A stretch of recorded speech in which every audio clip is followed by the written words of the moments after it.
Okay, it is so quiet in here. No. I guess we'll start now. Hello, everybody, and thanks for coming. I'm Kavura, and this is my husband, Nayr, and this is our friend, Mark.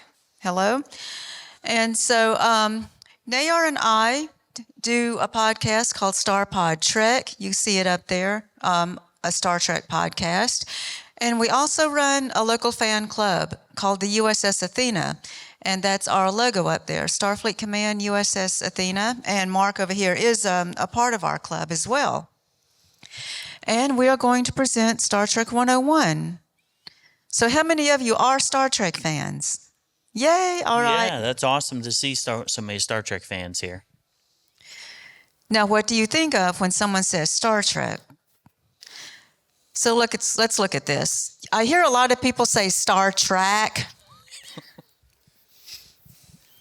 And of course, beam me up, Scotty, whether you know what that means or not. Dr. Spock, I mean, believe me, only recently I heard someone say this when they were talking about Star Trek. Dr. Spock. Leonard Nimoy had a lot to do with child rearing. Star Wars. Some people don't know there's a difference. A lot of grandmothers buy Star Trek fan Star Wars toys. They don't see the difference. Anybody else had that problem growing up? And of course, Trekkies. Everyone talks about the Star Trek fans called Trekkies or Trekkers, as some of us want to be called. Yes.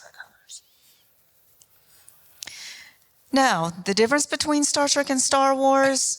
Okay. What is this picture from? Star Trek or Star Wars? Star Wars. Yes. That's right. Yeah, just yell it out when you know it. Star Trek. Star Trek.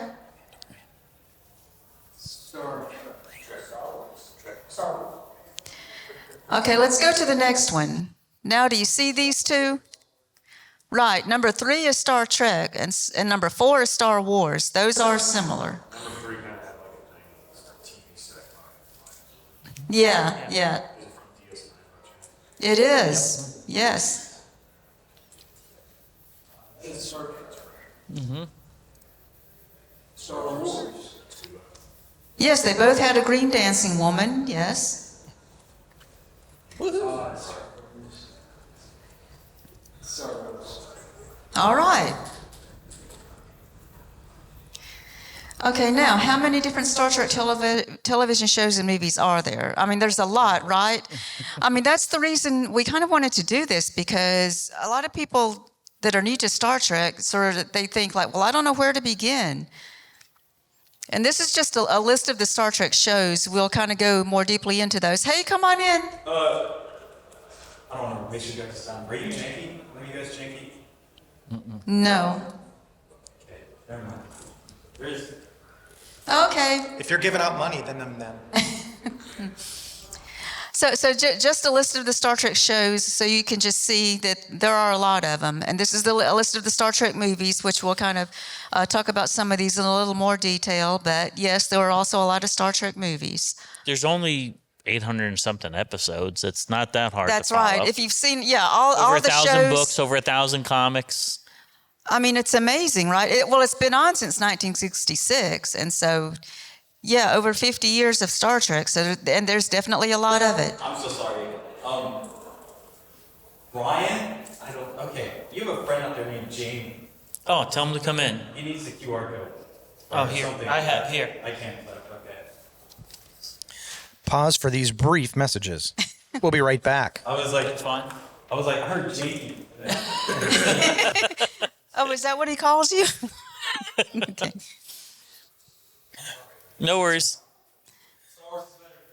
Ooh, Bye. he says on the way out. Babylon 5's great. We love Babylon 5. Yeah, another great show, definitely. And okay, so the original series from 66 to 69, 79 episodes and 6 movies. So this is the one that started it all off. And then there was the animated series. Now, I have met some Star Trek fans who say they've never heard of the animated series.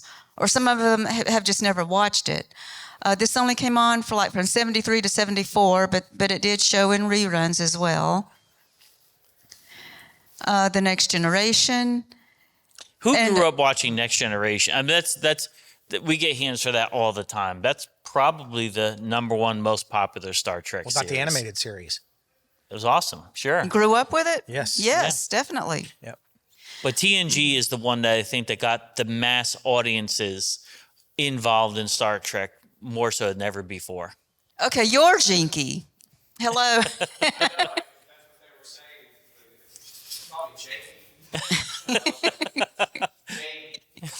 The main man. The main man right here. So if you listen to the Star Pod Log podcast, you'll hear him do commentary on video games. Nice. Dude, that and Conquest. I'm not gonna lie, my knowledge on Star Trek is very. That's why you need to be here, Jamie. Soak it in. It's true. That's true. I know a little bit. I've watched that before and the original series, but anything beyond that. So this is what we were saying, that a lot of people started with the original, with the Next Generation right here. There are some people who aren't even aware of the original, or they think this one is the original series. Some people say the original, yeah, because Picard is the best, okay? But that's actually the Next Generation. And then there was Deep Space Nine. Now, who likes Deep Space Nine? Oh, yeah, big I Deep think it's an Space Nine excellent show. fan, yeah. Now, there was also Star Trek Voyager. Who likes Voyager? Yes, we like all of them, right? Star Trek Enterprise.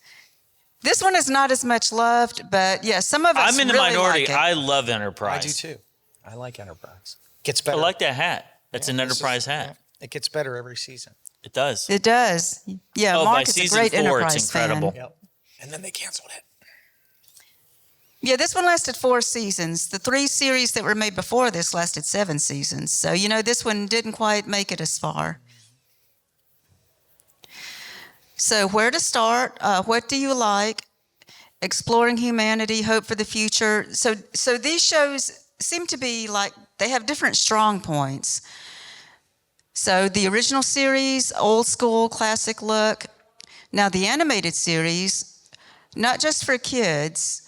It does help if you watch the original series first, but the animated series, even though it was a cartoon, really had some good themes that adults can enjoy. The Next Generation, 80s. Some people called it morally superior. Some people that like, do you feel like it has this attitude like, we are better because humanity has made it and we really are good people. Deep Space Nine, more of a military show. It was grittier because it focused on a war. Voyager, I would say, is more about exploration. Enterprise was a prequel, sci-fi that's sort of back to basics. It was a little more, you think of it as more primitive than these other shows. Alert, you do not have to watch every episode, of course, because this is a lot. And we haven't even started with the more recent shows yet. These are the ones that they call the legacy shows. Now, the original series might have been called cheesy. This is one of the characters, one of the Tellarites. Spock doing a mind meld with an alien, Horta. But you see how it looks. It was, this show didn't exactly have the budget. Gorn. And the Gorn. So there's other things, but, it still had a lot to offer. William Shatner accused of overacting. But, hey, he was great, wasn't he? Hell yeah. Yeah. Had a diverse crew for its time. You can see different ethnic groups that were always on every episode. One of TV's first interracial. They said it was the first interracial kiss, but there were other things. Lucy and Ricky before this show. But it was definitely a groundbreaking show. Now we have our recommended episodes. Now let's Balance of discuss Terror. why we chose these episodes. Yes, go ahead. The key point of these recommended episodes is if you pull up to watch Star Trek, there's hundreds of options out there. If you watch these episodes that we suggest, You don't have to have any background information on the series, on the characters. You could actually watch this one episode and understand it. Plus, we purposely did not choose any episodes with deep spoilers. So it's on both ends. You could jump in and get a feel of what each series is, because each series does have a different tone to it. So that is true. So that is why we recommended these two. Now, Balance of Terror was the introduction of the Romulans, and I think this is a good time to talk about the Romulan War. Uh-oh. Yeah, I mean, when you saw Do you want to Balance go of ahead Terror, and introduce? what did it do to you when you first saw it? I mean, I remember watching. Hello, Bueller. I remember seeing Balance of Terror when I was a kid at my grandparents' house, and just it was very suspenseful, and it was like watching a. It's a military, a submarine. Run Silent, Run Deep. Of course, that's what inspired it. Submarine warfare show dressed up as sci-fi and had, talked about racism, right? Yeah. Because there was the human characters referenced a long, brutal, bloody war with the Romulans Who look different. and then we learn, spoiler alert, that the Romulans and the Vulcans are, in fact, distant cousin species, and it showed, the human characters' styles discriminating against Spock, and Kirk having to kind of put him in his place. That's not how we behave here. And when you're a little kid and you see that, Absolutely, those are kind of adult themes, and that's one of the things that was, I think, so iconic about Star Trek, is that they would tackle sort of social issues and treat all of its viewers like adults at a time when a lot of TV did not. And the funny thing is, when Star Wars came out, we watched it, we loved it, but my father thought it was a waste of time. He said, Star Wars is silly, where Star Trek makes you a better person. Right. And I thought about that, and I was like, as much as we're bisexual, we like both Star Wars and Star Trek. Yeah. Star Trek really does, at the core, make you a better person if you think about it. Well, and the last thing you said is, if you think about it. I mean, that's the thing with Star Trek, is it makes you think. And I love Star Wars, but it doesn't make just you fun. think. It's just fun. It's a hero's journey story. It's very simplistic and iconic, but and it's entertaining.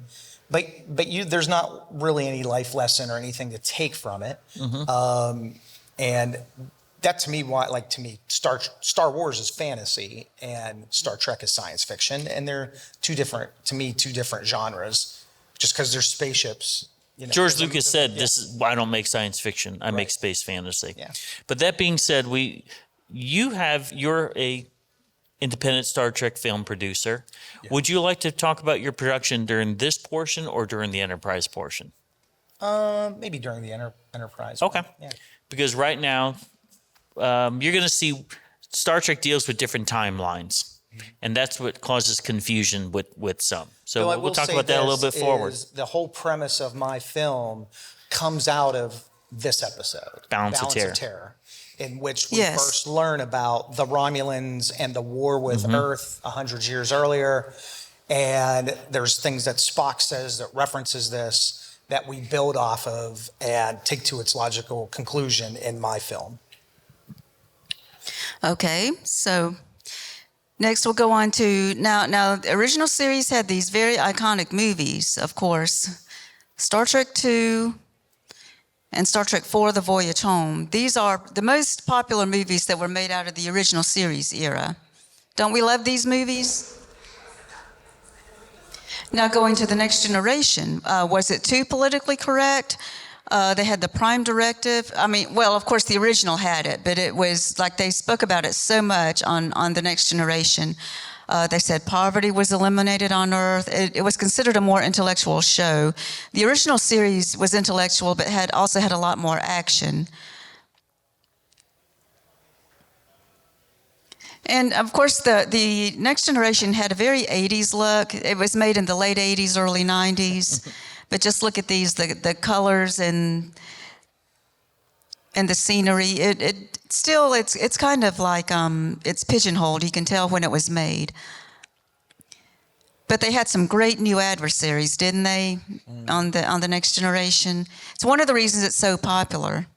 I mean, it's come to the point now people refer to the Borg or having a Borg-like mindset.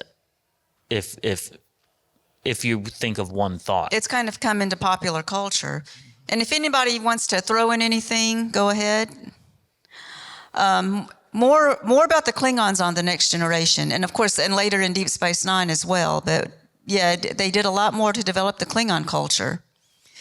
Now, recommended episodes for the Next Generation: Darmok, Loud as a Whisper, and Suddenly Human. Again, great episodes where you don't really have to know the history of Star Trek to enjoy these episodes. Why'd you like these episodes? I mean, I think Darmok may be one of the best pieces of dramatic television that came out in the 20th century. It's such a universal story that strips away, like, you know what I mean? It's people who aren't into Star Trek will watch some of these and realize it's about people. Yeah. It's about the human condition. And about communication. Yes. You know, I have an autistic child, and that episode really speaks to me now more than it did then because of how he perceives information and takes it in. It's not always verbal. Sometimes it's through metaphor or symbols and stuff. And it's just such an iconic That's fantastic. piece of television. It's true. Star Trek helps us to see things through other people's eyes. Right. Walk in other people's shoes. And these episodes definitely do that. Going to Deep Space Nine, of course, we know the phrase "to boldly go where no one has gone before," but Deep Space Nine kind of diverged from that a little bit. It took place on a space station, but they still got to travel. They still got to see other places. Other things about Deep Space Nine, they tried new ideas for Star Trek, explored a time of war while still exploring humanity, more in the style of today's serials. Before this continuing storyline of serials was popular, it was a darker show, and portrayed the Federation as not so perfect.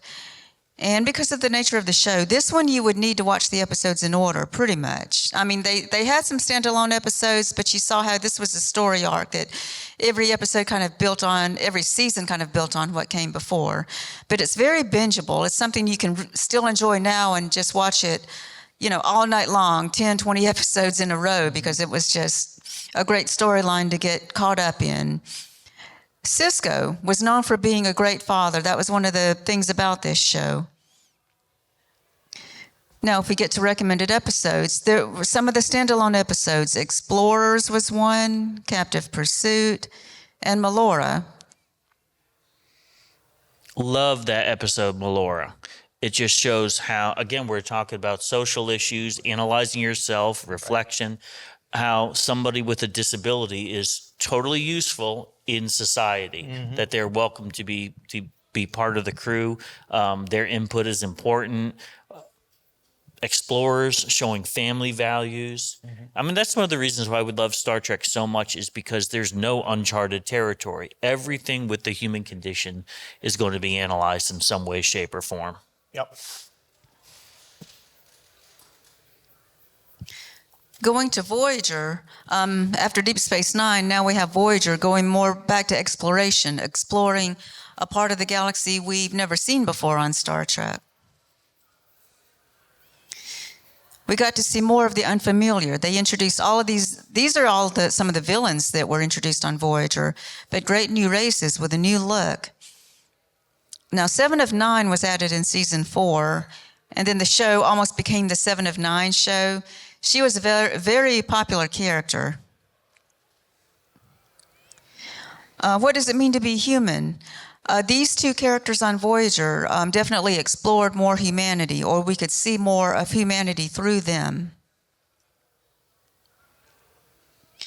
Recommended episodes of Voyager. we picked The Swarm and Deadlock. Those are two good episodes that you could really see an examination of humanity, and they're standalone episodes. Now we're getting to Enterprise, and this is what we call the first Star Trek prequel, and probably because of the influence of Star Wars, that's why you see that episode 1 poster there. Enterprise was made about the same time, that era of when they started doing prequels with the Star Wars movies. And so, okay, let's do a Star Trek prequel. So they went back to the past around the 2100s. And initially, I had a hard time with this because Star Trek is all about going forward, seeing the progress of humanity. But realizing that Enterprise actually was the forward thinkingness of the NASA program. So it was less Star Trek and more NASA. And that's how I really became to love it so much, to see that this is the closest step that we're going to have to Star Trek's future, and that we don't have transporters. We don't know all these alien species. This really has some meat to it that we could get into as far as the next step in human growth in outer space. And right at the end of the Enterprise series, they showed what became, what was going to become the United Federation of Planets. So we kind of got to see some of how that began. Best Enterprise episode we picked was The Night in Sick Bay. So you know that Enterprise lasted 4 seasons. They really had intended to go longer. If they had gone to a 5th season, then they were planning to explore the Romulan War. And I think it's a good time to talk about that now. We're going to do the Romulan War series that Mark had produced. Yeah, so that's always been something that's fascinated me, is sort of, we've never seen the origin story of the Federation. That's not been like a period that's been depicted. They were about to get to it in Enterprise, but we know certain things through the TV series, things that happened in which humanity became part of a larger community and created and led the United Federation of Planets. And that was never sort of depicted. And so I decided I want to see that. So I started Indiegogo and raised some money and shot the Romulan War. And the way I best figured I wanted to do it was to shoot it as if it was a documentary, like a historical document, like that, say, Captain Picard or Captain Sisko could punch up on his computer and watch this documentary about the Earth-Romulan War, and this is what you would be watching. So the film, The Romulan War Part 1, which is on YouTube and slowly creeping up on about 1 million views on YouTube. And it's framed as if you were watching a documentary, and we have some experts that give their take on this period of time, and then we fill in the gaps with a lot of special effects shots, and that's one of the reasons why it's taking so long to do part 2. Is we'll have, by the time part 2 is finished, we'll have more visual effects than probably the entire run of The Next Generation. More effect shots. That's crazy. Wow, in that one film? Yeah, just in the one movie. I wish there was a way that our audience here could see what that's like. Well, We're going to see a clip, yeah, right? of course they could watch part 1. It's on YouTube, but we have a clip. We've got a clip. I feel like I'm on Johnny Carson's show. Boy, did I just date myself by saying So Johnny I can Carson. pull it up. Okay. We have a clip that nobody has seen yet from part 2. So world premiere right here It's a at world Music premiere. City Multicon. It's in the, here's the setup, is this is a part in the story where the humans, and if you didn't see part 1, the humans are getting the crap kicked out of them because The Romulans have every technical advantage over them, and the humans can't get any help from their supposed allies, the Vulcans and the Andorians, for political reasons that are happening on their own worlds. So it's only about this point when the humans make significant allies with a new race and work with them to stop the Romulan advance into their space. So let's check it out.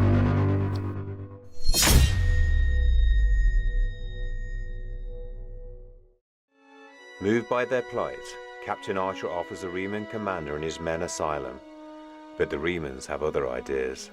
In a matter of months, Earth would be in ruins. And eventually, so would all the Coalition planets if we were able to activate the Gateway. The dissidents reveal the Romulans' plan to win the war once and for all. By accessing a network of alien gateways, the Romulan fleet could cross a dozen sectors of space in an instant. The search for the Iconian Gateway network was an obsession of the Dederidex family for generations. The transdimensional gateway technology was the foundation of the ancient Iconian civilization, which became extinct over 200,000 years ago. With the discovery of the final resonator key at Altair, it was only a matter of time until the Romulans would gain access to the gateway under Galorndon Core.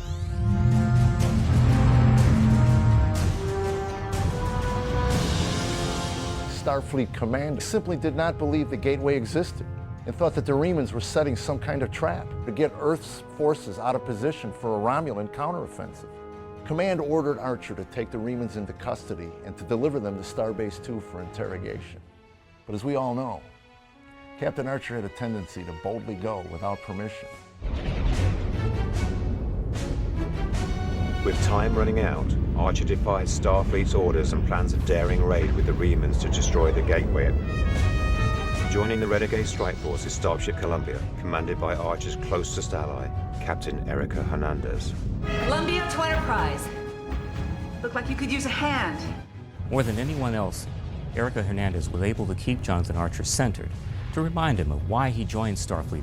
Erica held a special place in his heart. She was his moral center, his rock.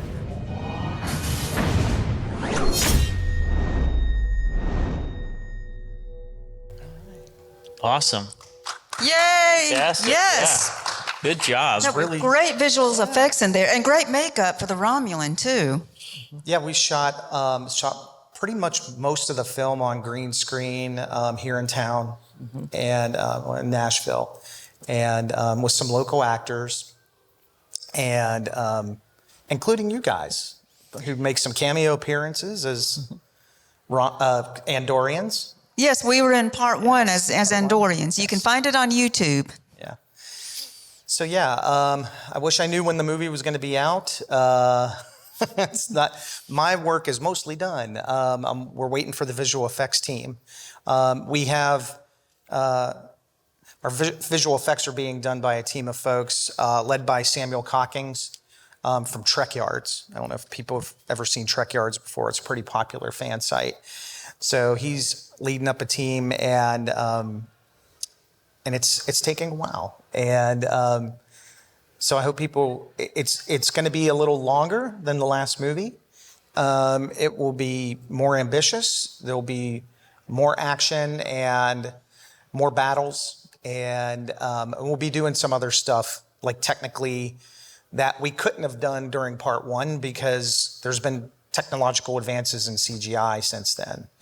So some of that was hard to see because the video file was dragging a little bit. But anyway, I it's going to be. I think people are going to be pleased when it comes out. We're looking forward to it. Yeah. Thanks for sharing that. Yes.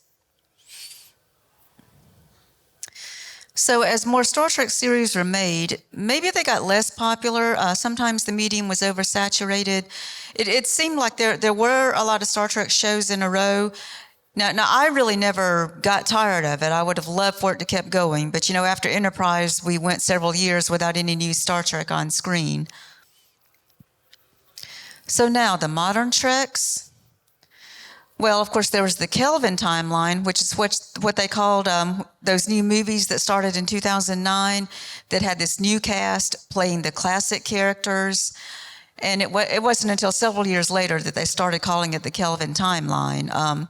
Before that, I just called them the JJ movies because J.J. Abrams was the producer, the guy sitting in the chair, right? So what do we know about these movies? The Kelvin timeline movies, more glitzy, greater aesthetics and lens flares, more adventure, less characterizations, more for the Star Wars crowd. They kind of, they had the more action, weren't as much intellectual stories. Just as we were already talking about before, about how Star Wars was not as intellectual. That's sort of the way these movies were. And J.J. Abrams admitted that. He wanted it, and the producers wanted it to be fast-paced action so it can be spread throughout the world because it's easier to sell action films than it is talking head films.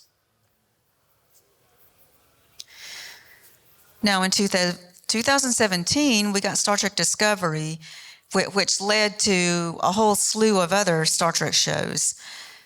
So here we go, Discovery, of course, on Paramount Plus, or they called it CBS All Access in 2017 when it started. So now you have to start paying to see Star Trek. It's not on regular cable, it's on a streaming channel. Now, Discovery did bring back new versions of old favorites. Like here you see the new version of Spock that started out on Discovery that's now on Strange New Worlds. And, of course, we got Star Trek Picard that started in 2020. They did 3 seasons of it. It was more like a sequel to The Next Generation. They brought back all Patrick Stewart to begin with. It was set 20 years after Star Trek Nemesis, which was the last TNG movie. A return of some old favorites, and episodes of each season should be viewed in order because they made it where each season was its own story arc. Season 1 was one whole story, season 2 was a story, season 3 was its own story, and I think you can really just watch season 3 and get the best of it. That was really the best 100% season. 100% you can, yeah. Yeah. Oh, and now who has seen Lower Decks? Yeah, and your Lower Deck fans, it's funny. Yeah. This is also on Paramount Plus right now. They're showing the last season of it right now, actually. If you like Rick and Morty, you'll love Lower Decks. Starts in the year 2380, 1 year after Star Trek Nemesis, created by the Rick and Morty creator. It was named after a popular TNG episode that was called Lower Decks. And it's the first Star Trek show that was marketed as a comedy series. Star Trek's answer to The Orville. Now, who watches The Orville? You know that show? Fantastic show, Seth MacFarlane. Yeah, and we know The Orville, it's another science fiction show that was based on Star Trek, right? It's obviously Star Trek. It's just, Seth MacFarlane, the Family Guy creator, wanted to make his own version of Star Trek, and he did a very good job with it. Have you ever seen Seth MacFarlane's fan film he did when he was young? It's amazing. Yes. Yeah. He's a longtime Trekkie. Yes. And of course, he's cameoed in a couple episodes of Enterprise as well. Yeah. But his fan film is now you can find it online. It is on YouTube, isn't it? Yes. And it's something else to see. Yes. Did you want to say something? I thought Lower Decks was more of an answer to Rick and Morty. An answer to which show? An answer, Lower Decks is an answer to Rick and Morty. It's close to an answer to The Orville. Oh, okay. Actually, I've never seen Rick and Morty, but it could be. Do you think it's similar? Yeah. Mike's the closet from Red Letter Media, he had said this is Star Trek for the Rick and Morty. Yeah, makes sense. Sure. Because it was made by the same person. Yeah, it could be a lot of things. I just see it as The Orville because I know The Orville and how it's a comedy. It started out as a comedy, The Orville, and it got more serious, and which was actually cool because it became a really good show.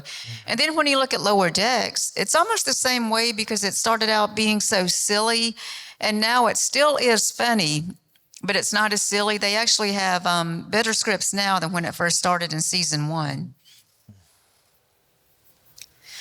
Prodigy is another Star Trek animated series on Paramount Plus, and they showed it on Nickelodeon, and then it got picked up by Netflix.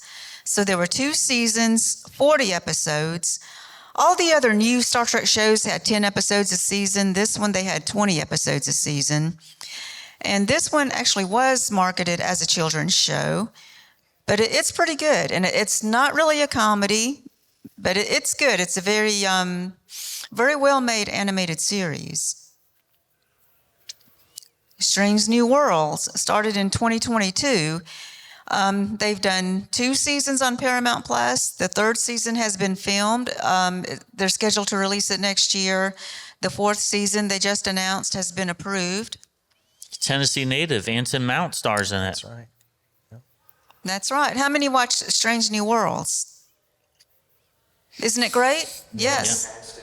Yeah. It's of all the new Trek, it's almost universal. People say this is the best one. Yeah. Mm-hmm.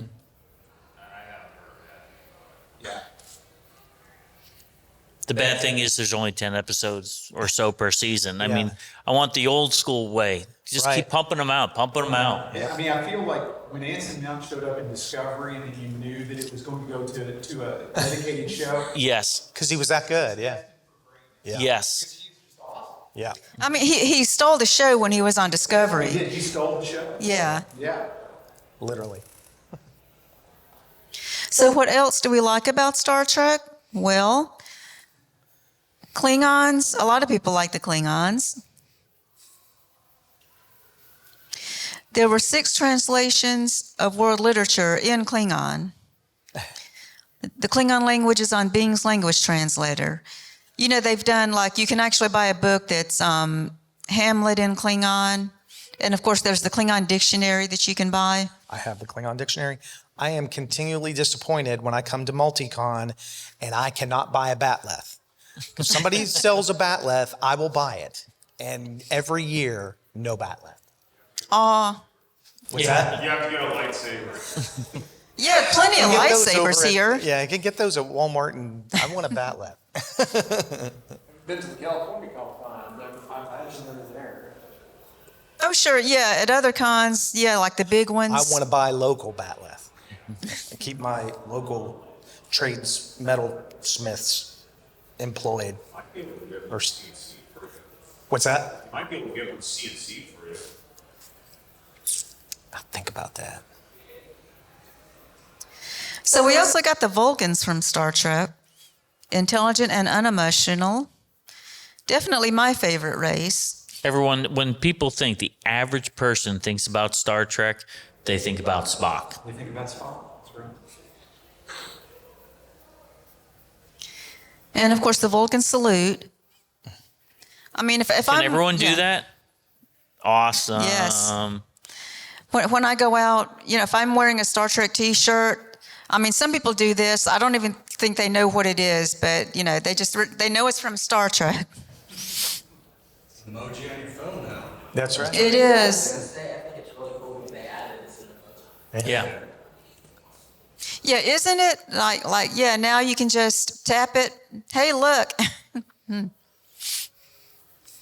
So what do we have upcoming in Star Trek? New seasons of Strange New Worlds and Lower Decks, which is on right now, and it should be, they're saying this is the last season. Section 31, they're making a new movie, which has already been made, and it should be released on Paramount Plus next year. Starfleet Academy. Anyone heard about that? They're doing a new Starfleet Academy series. Probably set in the same timeline as Discovery when they went to the future. They have also said there's going to be a new Star Trek comedy series. They haven't released much details because it's still in the development stages, and they think it's still going to change from whatever they're envisioning right now. But they are saying it's going to be a comedy that will not take place in Starfleet. Fourth movie in the Kelvin timeline, and I put a question mark. This has been talked about for years and years. Yes. Kelvin, that was because in the first movie of that series, there was a ship that was called the USS Kelvin. And that is the ship that basically changed the timeline, and that's why, so they just started calling it the Kelvin timeline. So there have been 3 movies in that timeline. The 4th one they're still talking about. It may or may not get made. Yes. Other TV shows or movies that Star Trek actors were in. And of course, this is just for fun because we know that we have seen these actors in other things, right? Anson Mount, and he's done other things before Star Trek. Yeah. And Michael Burnham, apparently she was popular for this other show. Not for long. Really? She didn't last too long. And of course, Doug Jones has done other things. Wonderful character actor. Zoe Saldana, who played Uhura in the Kelvin timeline. Chris Pine in the Wonder Woman movies. Thor. And of course, we remember this, Thor.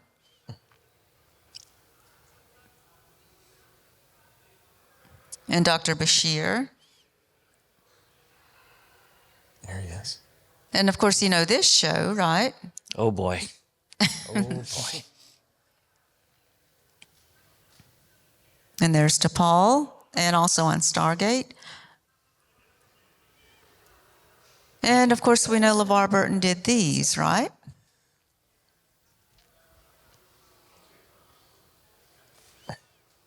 So, and of course, you know Stand By Me, and 2 actors from that movie who went on to do Star Trek. And of course, Big Bang Theory, that's one of my favorite shows. And Michelle Yeoh, and she's the one who is starring in that new Section 31 movie. And of course, we know these guys were on Benson, another show I used to love. And who is this? See, now he's done a lot of stuff. Yeah, and do you remember the Priceline Negotiator? Yeah. Those great commercials? Yes. He's unstoppable. I mean, in his 90s, he's swimming with fish, with sharks. I mean, he just does insane things. Yeah. Can you believe that? He went to space, and he is, 93 now? He's amazing. Yeah, and still doing a con every weekend, too. Yes. He actually said that in a podcast when he did go to space, he absolutely hated it. Yeah. He was so scared. Really? Well, yeah, he was scared, I can imagine. But that's, yeah. He just said it was just so empty and devoid of everything that it was depressing. So, Oh, wow. That's just amazing. But I mean, but at least he got to do it though. So now he knows. Now he knows what it's like. he's really sharp-witted too. If you follow him on like X or Twitter, He is. I mean, man, people come at him and he cuts them with a sword. He is so sharp. Yeah. Yeah, I mean, he's still got his mind, like it still works. Very Like, lucid. Yes. yes. Yeah. Other famous people who are on Star Trek. Do you remember this? Mick Fleetwood on Next Generation. I'd recognize Mick Fleetwood anywhere. Yeah. Yeah. The Rock. Do you want to The just name Rock. these? Yeah, The Rock, Lilith from Frasier, and of course Frasier from Frasier and Cheers. Yes. Joan Collins. That's right. Stephen Hawking as himself. Yeah, Stephen Stephen Hawking. Hawking and Christian Slater. That's right. And we just talked about it, Seth MacFarlane. And of course, Kirstie Alley. Another Cheers regular. Another one from Cheers, yes. They were all in Paramount lot together. And a lot of these people, asked to be on Star Trek because they were always fans of it and wanted Kelsey to be on Grammer's a it. huge Trekkie. Yeah. Yes. So the cultural significance of Star Trek. Have you heard the story about Nichelle Nichols meeting Martin Luther King? She was on the original series and said that she was going to leave the show because she didn't really have a big part on it, and she just felt like she could be doing other things. And he told her, no, you're on that show. You're a black woman on a show and you have a significant role. And once that door is opened, it can never be closed. So you should stay there because this is just an iconic moment in television. So she and it kept proves the role. that black people will be in the future. That's right. So we had the Space Shuttle Enterprise that was named Enterprise because people voted on it and wanted that name for it. And of course, the Simpsons and other TV shows did their own Star Trek spoofs. Future birthplace of Captain Kirk. This is in Iowa, Riverside, Iowa. They actually got themselves legally declared to be the future birthplace and had this monument made. There is another one for Captain Janeway in Bloomington, Indiana now. That's right. So Yes. I know some of the people here are in Kentucky. Yeah, you could check it out. It's pretty impressive. And they're talking about having a future birthplace of William Riker in Alaska and one in New Orleans for Ben Sisko. What about in Paris for Park? What was the Paris? Well, there's no talk about that yet. We're hoping. Yeah, interesting. They we're should. hoping somewhere Yeah. in France does have that. And of course, Easy Galaxy Quest there. Another, great great movie that was based on Star Trek. And on Big Bang Theory, Leonard Nimoy, who lent a voice to an episode of Big Bang. And then the Orville, which we've talked about. And then, of course, TV Guide. They did this poll, Kirk versus Picard. Who was your favorite? And at the time, it was Kirk who won their poll. Trekkie is the only fan label listed in the Oxford English Dictionary.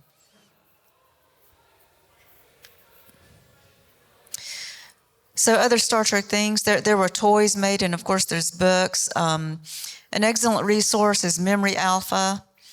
You can go to Memory Alpha and look up anything about Star Trek. There are fan films, like the clip we just saw. There are lots of great Star Trek fan films. And novels, comic books, games, and the Orville, and merchandising. There's toys, action figures, and models. There's a lot of this stuff that you can buy. All of these toys. Most of it you have to buy online now. There's not as much in stores.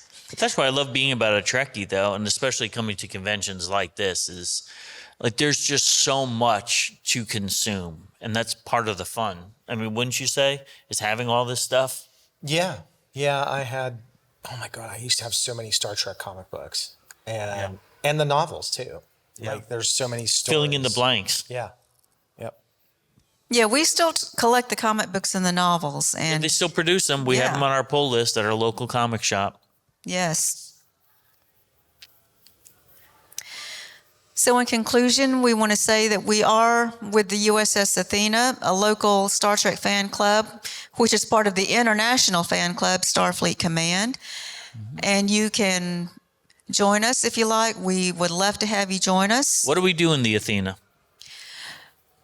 What do you like about meetings. the Athena? We go to restaurants. We have dinner together. We have viewing parties together. We have online meetings, online trivia, lots of fun things. Go to conventions together, do panels together like we're doing. We do charity walks. We like to support various nonprofit organizations. I mean, we have a big Christmas party at the end of the year. I mean, we just do so much together as a Star Trek family. And we have local members that do things physically, and then we have people from out of town that join us for our twice a month Zoom meetings. So we practice IDIC, infinite diversity, infinite combinations. So we welcome everyone. We just love hanging out with other Star Trek fans. Yeah. That's right. That's what we do. And no judgment if you haven't seen everything. Lots of members haven't seen everything. That's all right. That's why we have viewing parties together. We just like to meet other Star Trek fans. And we also have a podcast, Nayr and I. We do Starpod Log, which is general science fiction. We do Starpod Trek. Then there's also one called Ladies Trek Library that I do with another friend of mine who's a part of Starfleet Command. And our podcasts are on iTunes, Blogger, Spotify, wherever you listen to podcasts. You can also find us on Facebook there's a group called Starpod Log and Starpod Trek. There's also our Facebook account, which is Nayr and Kavura. And we have our YouTube channel, and we're on X and Instagram and Reddit. So thank you for joining us. Thank you for joining us. Hope you're able to join in with us at any of our meetings and any other conventions we attend. Live long and prosper.